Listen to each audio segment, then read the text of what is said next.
Absolutely. In fact, Major General Bakshi, please stay with us. We'll also go across to Kuldeep Koda, who's the former DGP of Jammu and Kashmir.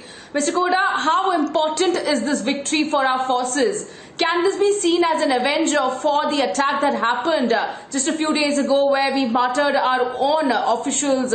In fact, this was a very unfortunate news that we saw. But is this a step ahead when it comes to sending out a strong message to anyone and everyone who might be planning such kind of atrocities as well as attacks in that entire Kashmir Valley region? Obviously, this is a very big success of the security forces. This was an intelligence-based operation, and which has been carried out very neatly and cleanly.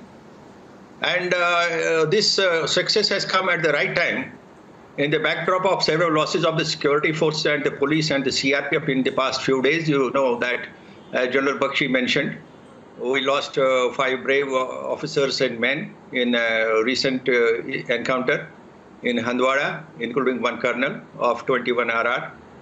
And we had 3 CRPF men killed, and earlier to that we had 5 army men killed in the border infiltration attempt. And then there was shelling also in the Uri sector in which 2 army men lost lives. There was another incident about 2 weeks back in which 3 CRPF boys were killed in Sopore. And yes, day before again there was incident in which CISF was targeted with hand grenade. In view of the rising incidents, it was very important that we should get some good success, and it has come in the form of elimination of Riaz Naiku.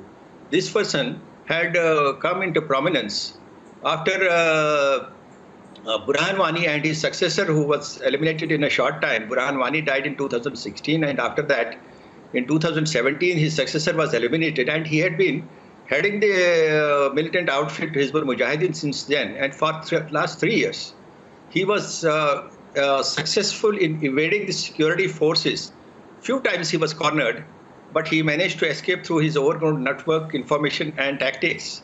And he was a big motivator, and he had been successful in recruiting also local youth. He was galvanizing the youth towards terrorism. And obviously this is a big setback for the terrorist forces and a big setback for Pakistan.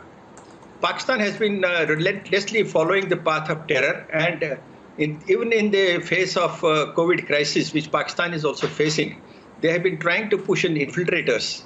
And in view of the fact that they are under a lot of heat in FATF for being designated as getting blacklisted, they have raised another force by the name of the Resistance Front, which is nothing but basically an amalgam of the terrorists which they have been sending to Hizbul, to Jaish-e-Mohammed and Lashkar-e-Toiba.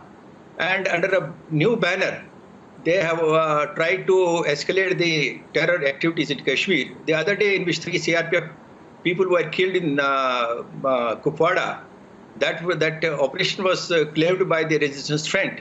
Now, to evade the international attention, Pakistan is adopting different tactics and trying to devise new methods to re-Christian the existing terrorists under different banners. But basically, the problem is that as long as Pakistan continues to fund the terrorism, continues to send the terrorists, continues to send the arms ammunition, continues to fund the separatists and overground workers who are based in Kashmir, this problem is going to continue. And we have to follow this operation with more successes. And as rightly mentioned by General Bakshi, action across the border is very necessary. You know, we have to carry out some covert operations to eliminate the top people who are managing the entire activity on behalf of ISI in Pakistan, like Hafiz Saeed and Jaish Chief. And then we have some international terrorists who are still in Pakistan and who are wanted. We have to think very seriously about some covert actions across to hit them at the base. That is very important.